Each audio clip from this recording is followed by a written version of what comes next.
اللہ کا قانون ہے کہ انسان کا کیا ہوا ایک نہ ایک دن اس کے سامنے ضرور آ جاتا ہے. لوگ کر کے بھول جاتے ہیں، اللہ نہیں بھولتا. دوسروں کے راستے میں کانٹے بچھانے والے خود کبھی بھی پھولوں کے اوپر وہ نہیں چل پاتے. زندگی کا جو قانون ہے نا، اللہ کا جو قانون ہے بہت سادہ ہے. جو آپ کریں گے وہ کاٹیں گے. اگر کسی کے دل کو آپ نے توڑا ہے تو وہ وقت پھر ایسا آئے گا کہ آپ کا دل بھی توڑا جائے گا.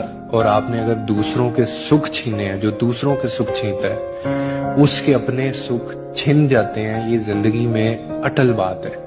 جو کسی کے آنسوں کی وجہ بنتا ہے، ایک دن خود انہی آنسوں میں وہ ڈوب بھی جاتا ہے.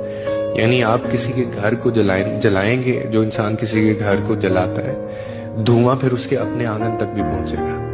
کائنات کبھی بھی، یا اللہ کا قانون کبھی بھی کسی ظلم کو برداشت نہیں کرتا. ابھی نہیں، دیر سے صحیح ہونا ضرور ہے. آپ بس اپنے وقت کا